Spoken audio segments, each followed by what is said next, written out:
जय हिंद दोस्तों, कैसे हैं आप लोग। आशा करते हैं कि आप लोग अच्छे होंगे और आप लोगों की तैयारी भी अच्छे से चल रही होगी। अभी बहुत सारे बच्चों ने कमेंट्स किया और बहुत सारे बच्चों ने पूछा कि सर अभी वैकेंसी इंक्रीजिंग का क्या चल रहा है। बहुत सारे यूट्यूबर्स में देखा कि बहुत सारे यूट्यूबर्स इस मैटर पे वीडियो बनाए हैं और अपना अपना राय रखे हैं। तो देखिए, मैं आपको ये बोलूंगा कि वैकेंसी का कोई अभी बढ़ने का ऑफिशियल कोई नोटिफिकेशन आया नहीं, पहला बात। दूसरा बात कि ये हाँ, इस बात की संभावनाएं हैं कि वैकेंसी बढ़ सकती है। इस बात की संभावनाओं से भी इनकार नहीं किया जा सकता है कि वैकेंसी बढ़ सकती है। दूसरी बात है कि देखिए, अभी रेलवे जो है, रेलवे में आप देख रहे होंगे कि बहुत सारा एक्सीडेंट हो रहा है और बहुत सारा मतलब दुर्घटनाएं इस तरह की हो रही है। तो अब रेल मंत्रालय जो है सेफ्टी और सिक्योरिटी पर फुली फोकस्ड कर किया हुआ है कि सेफ्टी और सिक्योरिटी के साथ किसी प्रकार का कोई कोताही नहीं बरती जाएगी। तो उसके लिए सेफ्टी और सिक्योरिटी से रिलेटेड जो जो वैकेंसीज हैं, जैसे आप देख रहे होंगे असिस्टेंट लोको पायलट, अभी जनवरी में असिस्टेंट लोको पायलट का वैकेंसी निकला था जिसको तिगुना कर दिया गया है।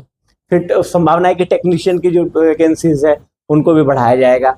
तो और आरपीएफ की भी वैकेंसी बढ़ने की संभावना है। इस बात से, संभावनाओं से इनकार नहीं किया जा सकता है। लेकिन मैं ये आपको फिर बोल रहा हूँ कि अभी तक ऑफिशियली कुछ भी कोई नोटिफिकेशन नहीं आया है। और जब तक ऑफिशियल नोटिफिकेशन नहीं आता है तब तक वैकेंसी बढ़ने और घटने के बारे में कुछ बोलना, मतलब वो बोला नहीं जा सकता है। अब दूसरी बात समझिए, अभी देखिए कि केंद्र में अभी जो सरकार बनी और सरकार से पहले, चुनाव से पहले एक बेरोजगारी एक बड़ा मुद्दा था केंद्र सरकार के लिए, और विपक्ष ने इस मुद्दे को उठाया और विपक्ष मतलब इस मुद्दे पर कामयाब भी रहा। और बात भी सही है कि नंबर ऑफ वैकेंसी जो है सरकार के द्वारा 5 साल में उतने वैकेंसी नहीं निकाली गई। रोजगार के मुद्दे पर सरकार को कहीं ना कहीं बैकफुट पे आना पड़ा है। तो अब बैकफुट पे आने का मतलब है कि, लेकिन अब वो बैकफुट पे नहीं रहना चाहती है, वो फ्रंट फुट पे खेलना चाहती है। अब ये है कि आने वाले समय में, अभी लोकसभा का चुनाव हुआ है, कुछ समय बाद विधानसभा का चुनाव होगा। अभी बहुत सारे राज्यों में विधानसभा का चुनाव होना है। तो अब विधानसभा चुनाव में ये मुद्दा, मतलब इस मुद्दा से सरकार को नुकसान ना हो, इसके लिए इस पे सरकार पूरी तरह से काम कर रही है कि अब रोजगार का मुद्दा को, बहुत सारा आप देखेंगे कि वैकेंसीज निकल रही है, बहुत सारा मतलब रोजगार के अभी नए नए देखेंगे सरकार बहुत तेजी से वैकेंसीज को निकाल रही है। दूसरा बात, आरपीएफ का जहां तक बात है, आरपीएफ की लास्ट वैकेंसी जो निकली थी 2019 में निकली थी। 2019 में उसका वैकेंसी निकला था। तो अब ये गैप हो गया 5 साल का। अब 5 साल के गैप में बहुत सारा कर्मचारी जो आरपीएफ के एम्प्लॉइज जो है वो रिटायर्ड हो गए। तो जिस रेशियो से रिटायर्ड हुए हैं उस रेशियो से ये वैकेंसी नहीं निकली है। इसमें वैकेंसी में अभी मतलब अभी विभाग में मतलब बल्क में कांस्टेबल्स और सब इंस्पेक्टर्स और फिर मतलब महिलाओं की कमी इस तरह की है। क्योंकि अब देखिए, आरपीएफ जो है वो, आरपीएफ का फुल्ली जो है आप मतलब समझिए कि वो है पैसेंजर सिक्योरिटी, एक बहुत बड़ा मतलब चैलेंजिंग जॉब आरपीएफ को दिया गया है। इसे आरपीएफ को जो है वो पैसेंजर सिक्योरिटी का एक बड़ा चैलेंजिंग जॉब है। तो जिसके कारण क्या है कि अब ये चैलेंज को पूरा करने के लिए आरपीएफ को अब मतलब मैक्सिमम बल की जरूरत पड़ती है। महिला सुरक्षा से संबंध में भी महिलाओं की बहुत सारी जरूरतें हैं। तो महिला फोर्स की बहुत सारी, मतलब महिला अपने कांस्टेबल्स, महिला एसआई की बहुत सारी रिक्रूटमेंट की आवश्यकता है। इसीलिए ये मैं बोल रहा हूँ कि ये पूरी संभावना है कि आप जो है कि वैकेंसी जो है वो बढ़ सकती है। दूसरी बात देखिए, हमारे डीजी जो है मनोज यादव सर, उनका द्वारा भी अभी अदर फोर्सेस में भी अग्निवीर भी एक इस चुनाव में एक बड़ा मुद्दा रहा अग्निवीर का। तो अग्निवीर के मुद्दे पर भी सरकार बैकफुट पे रही। तो अग्निवीर की योजनाओं को संशोधन किया गया है। अभी हर जितने भी पैरामिलिट्री फोर्स हैं, चाहे सीआरपीएफ हो, बीएसएफ हो, आरपीएफ हो, आरपीएफ के डीजी सर ने भी अभी आरपीएफ की वैकेंसीज में भी 10% आरक्षण अग्निवीरों को देने की योजना बनाई। तो अब उनको 10% दिया जाएगा। तो अभी जो वैकेंसी निकली है उसमें इस बात का कहीं कोई वो नहीं था।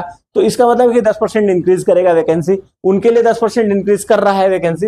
ये मतलब ये पूरी संभावना है। मैं ये बात सिर्फ संभावनाओं पे कह रहा हूँ कि आप ये समझ लीजिए कि संभावनाओं पे बात है। जब तक ऑफिशियल नोटिफिकेशन नहीं आता है तब तक बोल पाना बड़ा मुश्किल है कि मतलब वैकेंसी का क्या होगा, आगे बढ़ेगा नहीं बढ़ेगा। इन वैकेंसीज के बढ़ने के अलावा मैं एक बात पे आप लोगों को बात बोलना चाहूंगा, जो कि मैं पहले भी बोलता हूं कि आप जो भी तैयारी कर रहे हैं, जो भी आप आरपीएफ में कांस्टेबल या एसआई की तैयारी कर रहे हैं, आप एक इंडिविजुअल को एक ही सिंगल पोस्ट चाहिए। एक पोस्ट के लिए आप ये समझिए कि एक पोस्ट निकला है और आप इस लेवल का तैयारी कीजिए कि आप एक पोस्ट को क्रैक करें। आप एक पोस्ट के हिसाब से सोच दिमाग में फीड में रखिए कि हमको एक पोस्ट निकला है और वो एक पोस्ट हमको लेना है। तो आप जब इस फोकस पे तैयारी करेंगे, आप एक वैकेंसी एक निकले, 100 निकले, 1000 निकले या 1 लाख निकले, आप एक सिंगल कैंडिडेट को तो एक ही जॉब करना है, एक ही वैकेंसी पे आपको फुलफिल करेंगे। आपको दूसरे से और उसके अलावा जितनी भी वैकेंसी है उससे आपको क्या मतलब है ना। आप एक अकेला आदमी आप पूरे उस पर काम कर नहीं सकते हैं। हर 1000 पद पे आप तो भर्ती अकेले नहीं होंगे, तो आप सिर्फ एक पद पे भर्ती होंगे। आप एक पद के हिसाब से अपना तैयारी कीजिए और आप फुल्ली फोकस उसी पे कीजिए। आप इधर उधर की बातों में नहीं, वैकेंसी बढ़ना होगा, गवर्नमेंट को लगेगा वैकेंसी बढ़ाएगी। और मैं अभी फिर वही बात बोल रहा हूँ कि ऑफिशियल नोटिफिकेशन इस तरह का किसी प्रकार कुछ नहीं आया है, तो आप अपना तैयारी जोर शोर से करिए। अभी समय देखिए आपके पास बहुत कम बचा है।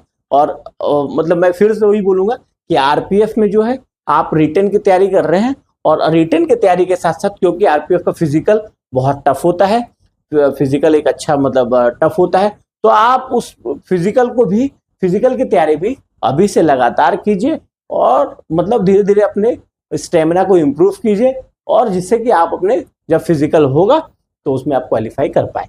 ठीक है। और मतलब मैं ये बोलूंगा कि आरपीएफ से संबंधित अगर कुछ भी क्वेश्चन हो, कोई भी मतलब आपके मन में कोई सख्त सवाल हो तो आप पूछिए। और ये वीडियो अच्छा लगे तो अपने दोस्तों को शेयर कीजिए, लाइक कीजिए और इस चैनल को सब्सक्राइब कीजिए। Thank you.